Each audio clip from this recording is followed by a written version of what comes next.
What's up, Boogie Monsters? Welcome to Remember When, where I, Chris Boogie, reconnect with a guest and we revisit, dissect, and laugh about a time, place, or insane experience that we shared together.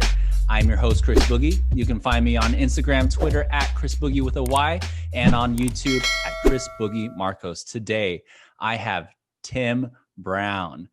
Tim Brown is a Milwaukee native with a string of impressive accomplishments under his belt. You may have seen him on stage, on your television, on your favorite music streaming site, or in Black Rock City. He's often mistaken for Mahershala Ali. Once you meet him, you will know why. And you are guaranteed to always have a joyous time as long as he is around. Tim, what is up, brother? What's up, Bugs? Thanks for having me on, man. Dude, I am so excited to get into this episode because it's different from what we've had so far. And you and I kind of have a unique story. So why don't we get into it? How do we know each other? So you and I were in a boy band together called Double Take. Well, formerly known as Step by Step. Oh, dude, I forgot that we were Step by Step for a hot second. That's so funny, dude. We were. We were more of a man band because all of us were a little older, but yes, it's totally cool.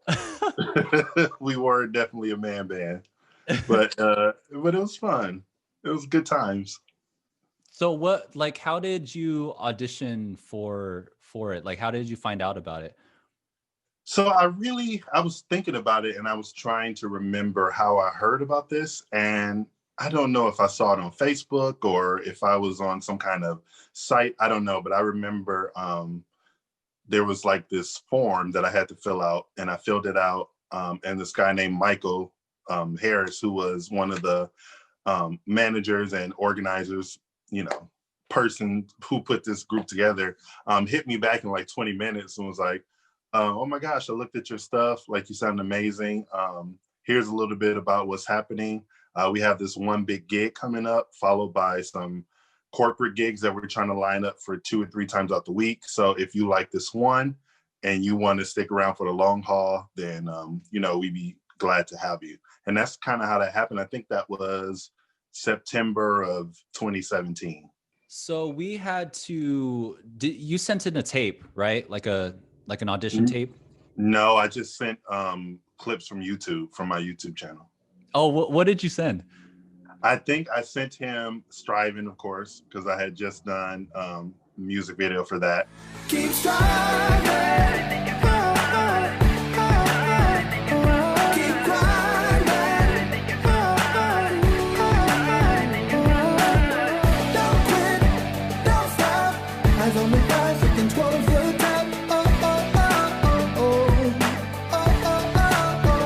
And I sent him Fantastic Voyage, which I had done at this R&B live gig here in LA. And then I sent him this cover that I did with this girl named Bianca of Mirrors. And those were the ones I sent him. That's sick, dude. So that's always like nice when you have like the material already and you're just like, here you go. Like, you don't have to set up like an audition, like self-tape or anything like that. You can just like send them some footage. Yeah. That's always the best.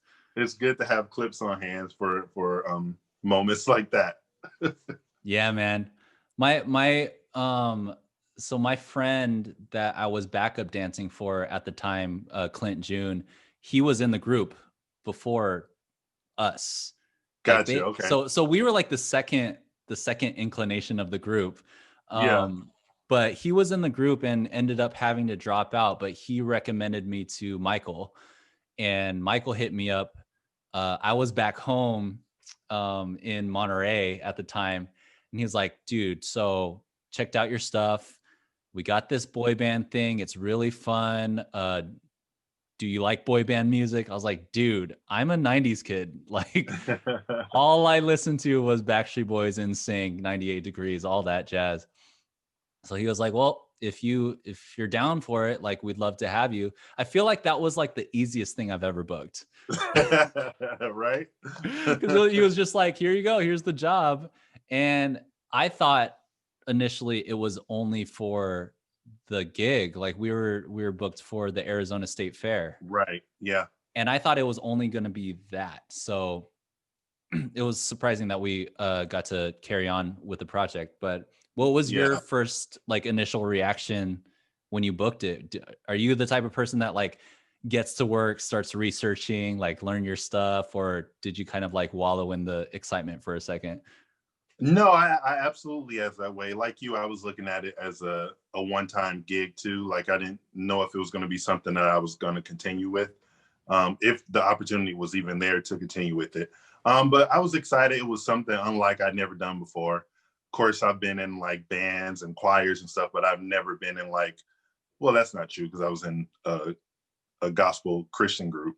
But that was my first time in like a group with a bunch of guys where we were like dancing and singing and stuff like that. So I was excited to see what it was going to become and you know how professional it was going to be and all of that stuff. So yeah, I was excited and I think I looked up step by step before I even submitted just to see if it was legit. Sometimes you don't know. But yeah, once I got the message back from him, like immediately I was like, okay, either they're desperate or he really likes me. So I was like, I'm gonna go with the latter, that he really likes me. So I was excited that I got chosen to be a part of this. Right on, man. So what was your kind of initial reaction, or not reaction, but impression of the group? We had to sing together on the first day, like all of the songs. I feel like we went through all of the songs on the first day, and it was only four of us. That was super nerve-wracking, by the way. Yes. But what was it like for you? Well, first, you and I didn't ride together that first day, did we? Not the first day, no. Okay, not the first day. Okay. So yes, it's funny that you said that because in the initial like introduction email that Michael sent, apparently he had attached links to all of us on there, which I just recently saw last week. I had never seen them before. And the video that so okay, I'll come back to that. So what I initially thought was, I was like, oh my gosh, like everybody's younger than me. I was like, oh, I'm old. But I was like, okay, this is gonna be fun. Like we were in Moonshine Flats, I think it was, on this like big stage with the band. And I was like, oh, this is like legit. And I thought everybody was cool, but I was confused as to why there were only four of us. But I liked everybody. And I thought, oh, this is gonna be fun. I will say, like, I remember him sending those links out, and I listened to everyone, and I was kind of afraid at first because everyone had a different style of voice. Like you came from like more of a like gospel R&B vibe. I'm more pop, and Brett he's got this powerful operatic voice, and Kurt was kind of like the alternative rock kind of acoustic Singer songwriter. Yeah, so like we all had different vibes. So I was like, this is going to be interesting to see what it sounds like with all of us together. Yeah, going back now to those videos that I just recently saw, I didn't know. So the video that he used for me was me singing at Coffee Bean, like while I was making drinks. I was like, oh, that's the video that he chose of like all the ones. I was like, oh, okay, I guess that's what. I mean, I was in my natural habitat, so I guess that represented me. But no, I was impressed by everybody's voice. I thought everybody sounded great. For sure. And like after meeting you too, like talking to you for a while, I'm surprised that we haven't met each other before that, because we crossed paths, I'm sure, so many times, like through the musical theater world, because musical theater in LA is super small.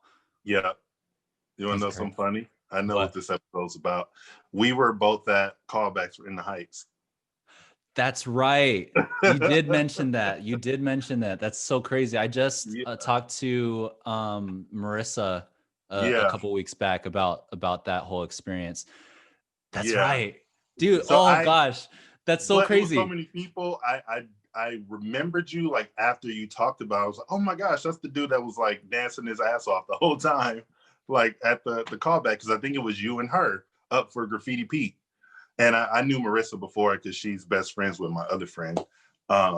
So yeah, anyway. Yeah, but before that, I'm surprised we hadn't crossed paths as well. That's crazy. We still need to play Benny and Graffiti Pete in some production. Right? Let's do it. Or Usnavi. Yeah, you know.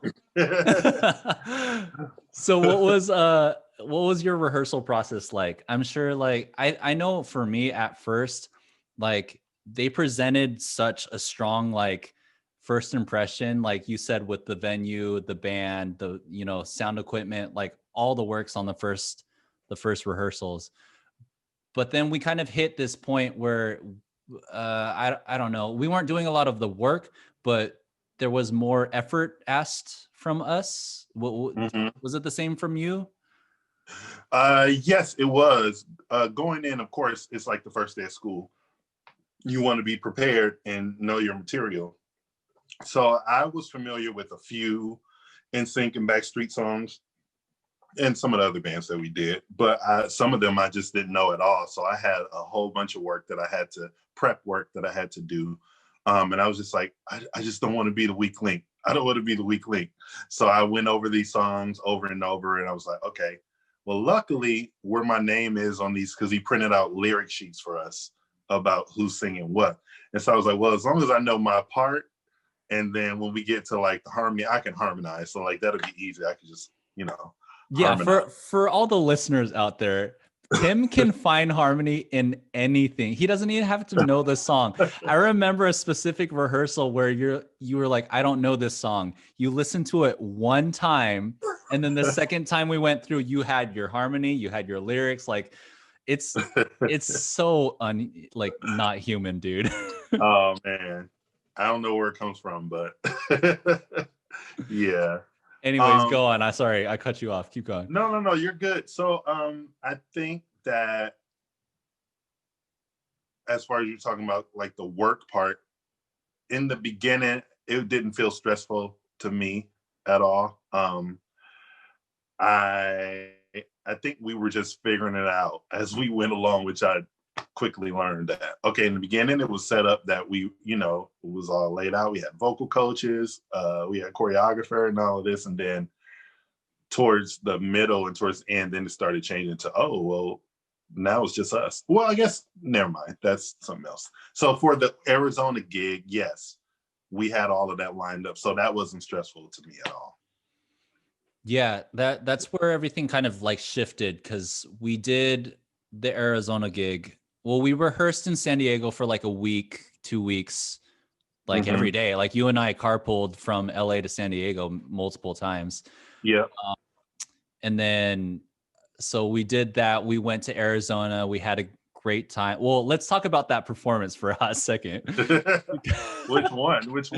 Because we had the two shows.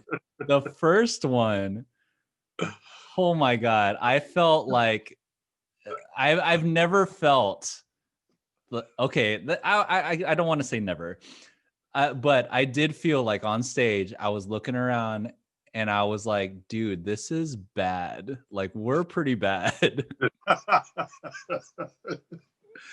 Yeah, it was a little bit all over the place for sure. Yeah, and it was just different aspects of why it was bad. Yeah, I don't think it was our fault. It was like, I feel like we were like ill prepared, one. Yeah. And that's not any fault to us, because we put in the work, we put in the rehearsal time and whatnot. But I feel like the execution of, being fully prepared for a 2-hour show, we weren't ready. No, we weren't. As much as we tried, we weren't ready for that.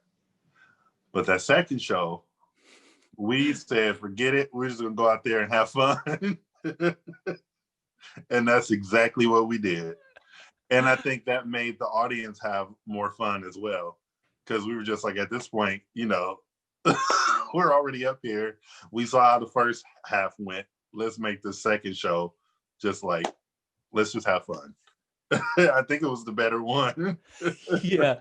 And I think that's so interesting. Like if you think about it in like a performance aspect, if if you go into it saying you're just going to have a good time and whatever happens happens, it's crazy how sometimes your performance blossoms, you know. And you're right, like because we were having a good time, the audience was having a good time, we were, you know, singing stronger, we were dancing harder, we were having a good time. Like it was a total 180 from the first Yeah, performance. it was. It was. And I was trying to think, did we have like a powwow with each other and just like, let's just flip it this second show? Did we do that? Yeah, we did. I feel like Uh, we circled up and we were kind of all a little defeated, you know, at first. And yeah. I think it was Kurt that was like, dude, let's like we might as well just have fun. It's our last performance because we didn't know that we were gonna move Continue. on and continue. Yeah. Right. So we were like, well, this is our last performance. Might as well like go for it. Right. We're like, oh shoot, we're on this fair with Pitbull and whoever else was on the roster for that particular night. Oh, wasn't it DNC? DNC was there, yeah, across the way. DNCE? Yeah. And so I was like, well, and then we got those people that were coming out of that show that came to our show. It was like, oh, now we really finna show out now. Let's just have some fun and bring them over this way. And it was great. I enjoyed it. And see, that's why, because of that specific performance, that kind of put like the vibe in my head, like we should like keep on doing this. Mm-hmm. And I don't remember if it was like a collective agreement or idea or anything like that, but we were kind of all like this is something that we can bring to other places. There's a market for it. It was super fun. Like we got to go to Arizona, stay in hotels, drink, like, you know, chill out and have fun. Yeah. So yeah. it was fun. That was a good because I think we started rehearsing like the middle of September and the show was like the first week of October. So those 3 couple of weeks were intense, but I mean the overall of it was great. So then after that, we decided that we were going to keep on going, but a lot of things had to change. We had to get a solid 2-hour show. And a lot of that work fell into our hands kind of unwillingly. Yep, it did. You know, which kind of brings me to the next point. And, you know, with boy bands, personalities sometimes clash. You know, work relationships and friendship relationships kind of clash sometimes. Was there like some crazy stuff that you went through, like with the members, with the working environment, with anything like that? I think that so what I didn't realize was that, well, I guess I didn't realize because at first I thought it was a one-off, but going forward I didn't realize that the purpose of this thing was to be nostalgic in the sense that it was like NSYNC, where it was only like one lead singer and everybody else was just kind of fluff. So I felt at times that everybody's talents and strong points weren't being utilized. So I clashed with certain members about that. Sometimes the song choice was always kind of iffy, like whether we should continue doing certain songs or not, or expanding it and adding in other songs, which we had to do to make up to 2 hours. But overall, there was never any moments where I was like, oh, I'm not getting along with this person, so I can no longer talk to them or be friends with them. It never got to that point for me. But definitely disagreed quite a bit with a couple of the people. Yeah, dude, same. I feel it's such a touchy subject when you're trying to be friends with the people that you work with, especially when ideas kind of don't see eye to eye. And I think we experienced a lot of that because we were wearing a lot of hats in the group. We weren't only the performers, we were the music mixers, we were the choreographers, we were the vocal coaches, we were everything. So Casting. yeah. Like why? Yeah. But I remember always like in those like intense situations, like I could always look at you and be like, Tim, help me, or Tim, you okay? Or Tim, am I a bad singer? Tell me the truth. Like you were always the one that was kind of like, this is my boy, he's gonna tell me the truth, but he's also gonna be like my friend about it. So that's why that's kind of why like I still consider you like a really good important person in my life, because you're a straight shooter and you're like you judge people on their character, you know? Yeah. And vice versa with you. Like if I didn't like you, I still wouldn't be talking to you all these years later. So I think you and I think it was a combination of our drives from San Diego to back. And then just like talking like regular people and not always about the group. I think that's what helped you and I bond closer together. And we're both chill. Like you're a chill dude, I'm a chill dude. So it just works out that two chill people are going to get along and be friends, you know? Yeah, man. Like, my gosh. I always feel so honored like when I get to perform with you, because it's like, dude, Tim is like, there's a handful of people that if like this major casting person was like, I need a performer, I need a singer, who you got? Tim is like top of the list. Like, man, like always. Oh, that's nice. You don't have to say that. Thank you. It's true, bro. So, okay. So what am I trying to say? Okay. Aside from the like drama and work relationship or whatever, what was your kind of favorite thing about the whole experience? It could be the show itself that we put together, or just the entire encompassment of the boy band. Yeah, I think my favorite part overall was just like singing with everybody. Like, again, I'm a harmony dude, so I love singing harmony, and it was always fun to do that, and because our voices were also interchangeable. Like we can sing high, we can sing low, we have falsettos, we have deep. It was always fun to like play around and see like whose voice fit better on like a certain note. And we were able to flip around even mid-song and like change and be like, all right, I'm gonna sing high on this part, then I'm gonna go back down low. So I think the singing together and the harmony was the best part for me. My fire, the one desire you are.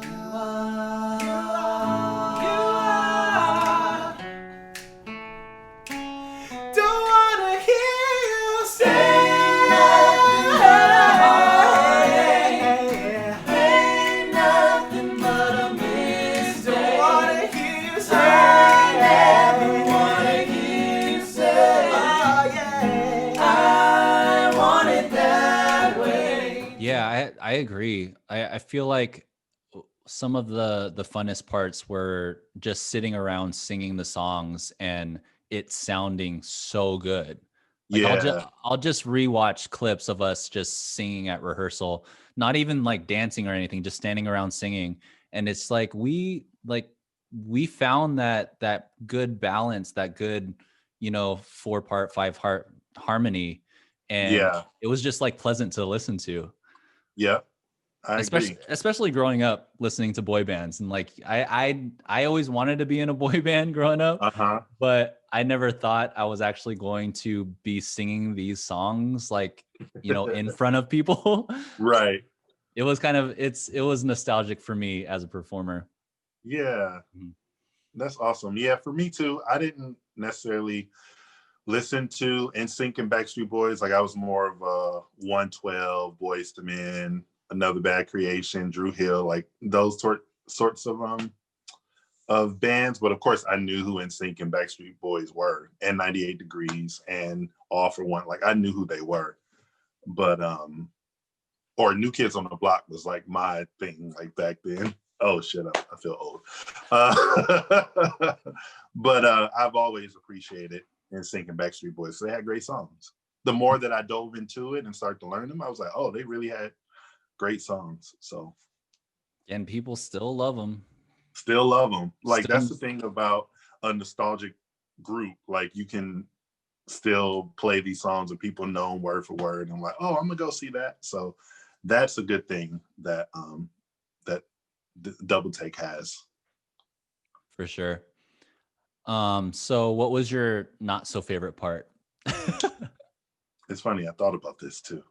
I think my not so favorite part was, I guess, kind of what I talked about before when I was talking about like the nostalgia of the group, how it was playing to the strengths of one particular member of a group. And I felt like other people's strengths could have been utilized more. And so when I felt like that was not being met, then it just became like a chore to like participate in it. So yeah, I think the division of songs was my least favorite part. Yeah, I remember in one of our kind of heated discussions that about that little topic was I didn't get labeled, but there was the what do you call it? The insinuation of you're the Lance Bass, I'm, he's the JC, he's the Justin, blah, blah, blah. And I'm like, no one wants to be the Lance Bass of the group. Like, right. Why do we have to play that way? Why does there have to be a bad boy, a heartthrob, a cute one? Like, no, that's not what we're trying to sell. Like, how does that help us as artists, Yeah. So I think we clashed a lot. Yeah, and I mean it doesn't. And if that's the direction that, the group wants to go, it's just not the group for me. Which is ultimately why you moved on to bigger and better things. I moved on. I don't know about bigger and better things, but yes, I ultimately did end up leaving the group. I mean, we right now Double Take is kind of on hiatus because of COVID and yeah, everything that's going on. There's not much we can do, but this is kind of a good break for us because like I said, boy bands hit that like temper point where things kind of blow up. I kind of feel like we were almost there again with this new group of people, but it's a nice kind of cool down for us. So we're just chilling right now. And I think it's better when you can talk about it, like as men, because it's a man band, and like just discuss it before it gets to the point where it's like there's no coming back from it. So I hope that's the case. So, somewhat. Okay. Oh man. So what do you think you took away from the whole experience? Did you learn anything about yourself or yourself as an artist or anything like that? Yes, I've learned how to say no. And I learned that it's okay to walk away from something without feeling bad. Because I've always had like this kind of thing where I was a pleaser, and I guess I'm still that way in a sense where I want everybody to be happy and everybody to feel good, but sometimes it was to my own detriment. So what I learned from being in this group was it's okay to like say no and to like leave something when you feel like you've either done all that you can do or you've gotten all that you can from the experience. And it was a great lesson to learn because it happened like throughout that time of 2018. Yeah, 2018 was kind of like the year of me to start owning my whatever, and to be able to say no, like, no, I don't want to do that, or that's not something that I'm willing to do. And it's Yeah. not like you just like left and you're like, peace out. You were just like, you bowed out so gracefully because you're like, I'll stay until this time. If there's a new person coming in, I can teach them about their parts. I can, teach them choreography. You helped us look for people. Like there, it's not like you just like often bounced out. So it's, Yeah. Um, you're still professional about it. And like, we really appreciated that about you. It goes to show what a great person you are. thank you. Thank you. Yeah, I mean, I try to treat people the way I want them to treat me. So I wouldn't leave anybody high and dry because I wouldn't want anybody to leave me high and dry. So you put out what you get, and you get what you put out. Amen. Amen. All right, Tim, we're gonna get into a section called getting to know you. All right. Uh-oh. Okay. So they're all rapid fire questions, this or that, fill in the blank, quick answer. And yeah, it's pretty simple. So don't stress too much. Okay. All right, ready? Yeah. What's on your pizza? Pepperoni. That's it? That's it. Maybe I'll put some sausage on it. Okay. So if I'm making it myself, it'll just be pepperoni. If I'm going to like Pieology and I can add all this stuff, because if you go to Pizza Hut, it's like one topping or whatever, two toppings. Anyway, so if I'm going to Pieology, I'll put pepperoni, sausage, jalapenos, onions, and peppers. Okay. All right. I feel But that. I'm mainly a pepperoni guy. Same. All right. Favorite alcoholic beverage? Vodka pineapple. Mm, You know that. I know that. Should I ask that one? Yeah, sure. Backstreet Boys are in sync. In sync. Yeah. Yeah. There hasn't been anyone that voted for Backstreet Boys yet. No. No one. Ninja Turtles or Power Rangers? Ninja Turtles. Come on. All of them. Something no one knows about you. Ooh, something no one knows about me. I think I have a slight case of OCD. Let me explain. So if I'm standing here, right, and somebody came behind me and like tapped me on the shoulder, like I would do like that. Oh, to even it out? Yeah, because it feels weird. As like something's just left there, so I got to be like, so I kind of have like this slight like OCD thing. It's really weird. So yeah, I don't think a lot of people know that, or anybody maybe. Has that always been a thing, or is that something new? No, it's kind of always been a thing. Like if I'm chewing a chip, I have to chew like on equal sides. Like if I put a chip in my mouth, the first chip is going to be chewed. What's the word for that? Chewed. The first chip is going to be chewed on this side, and then the next chip I put in my mouth is going to be chewed. It's really weird. That's so interesting. Oh my God. Next time I see you, I'm going to tap you on the shoulder and see if you Don't do it. Don't do it. All right. Fill in the blank. I wish I wasn't scared to.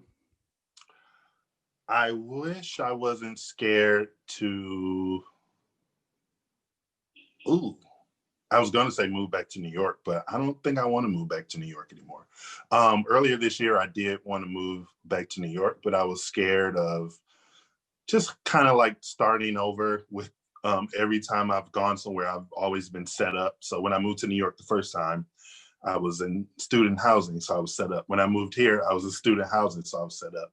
So going back to New York and like have to figure out an apartment and all that on my own was kind of scary. So I'm gonna stick with that. Mm-hmm. Moving back to New York. Cool. Something you're obsessed with right now. I am obsessed with.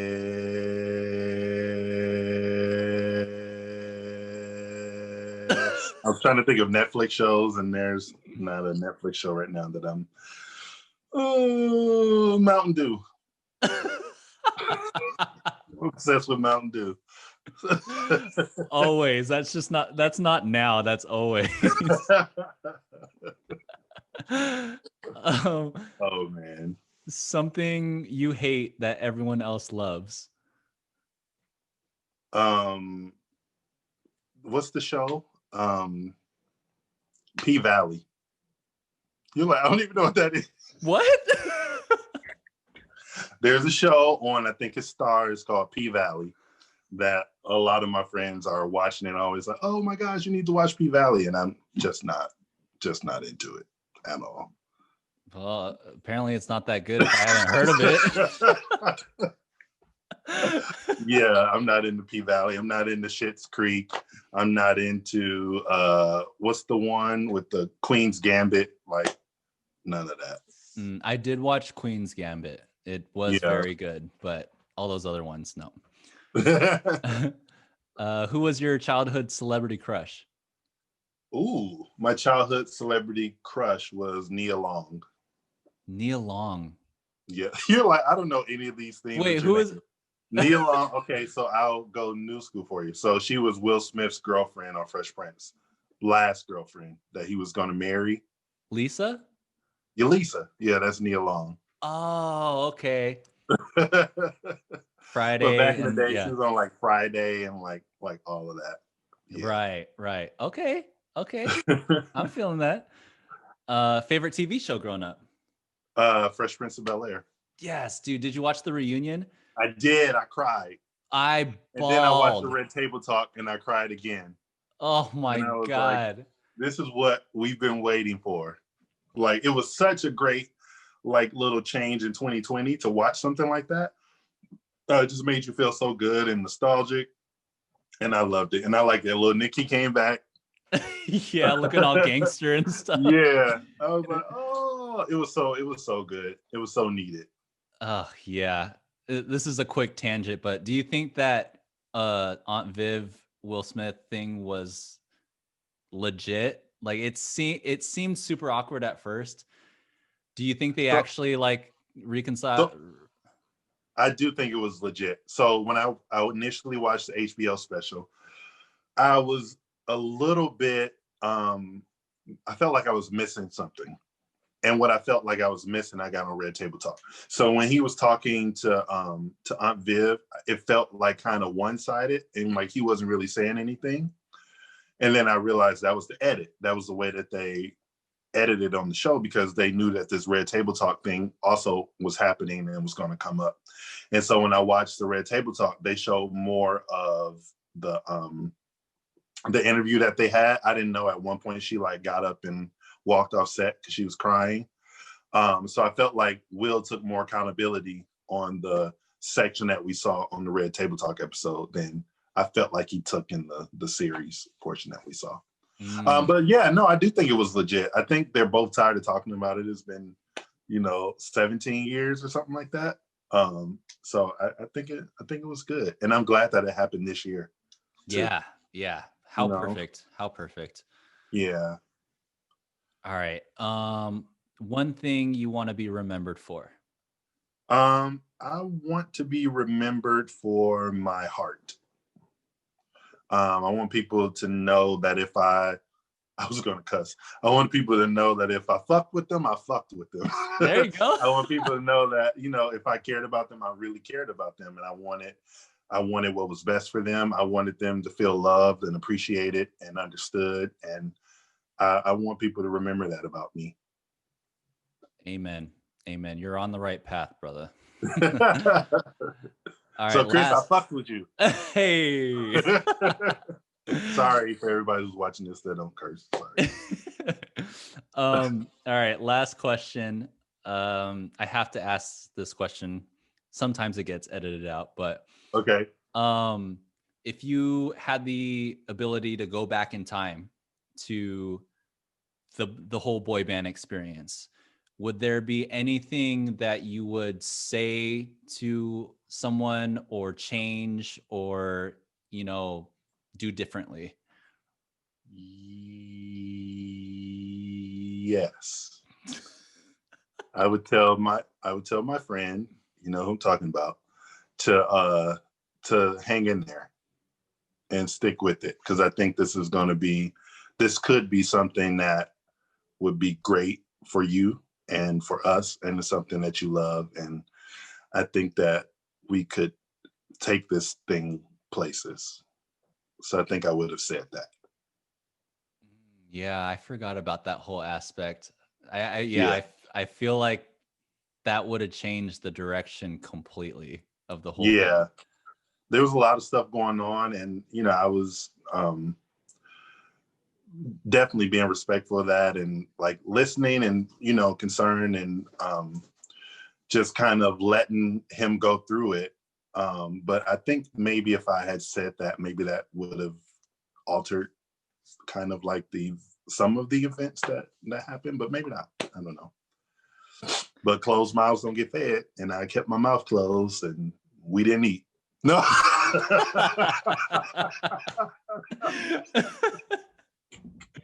Now we'll never know. It's all good. We turned out just fine, Tim. We're still going. Yeah. Well, dude, thank you so much for going back in time with me and revisiting Absolutely. this time. Like it's been so crazy to talk about it because it seems like it was forever ago. Yeah. It kind of was, but I mean, it's nice that we can like come back to it and still talk about stuff and talk about Fresh Prince. It's awesome. So I'm glad the whole experience happens because we met each other. Yeah, man. I'm so grateful that I met you and got to know you personally, and it's just been a blast. And I can't wait for all the stuff that's yet to come. Thanks, buddy. Yeah. All right, guys. This is Chris Boogie reminding you to lead with your heart and stand on love. Don't forget to follow if you're listening on Spotify, or subscribe if you're watching on YouTube.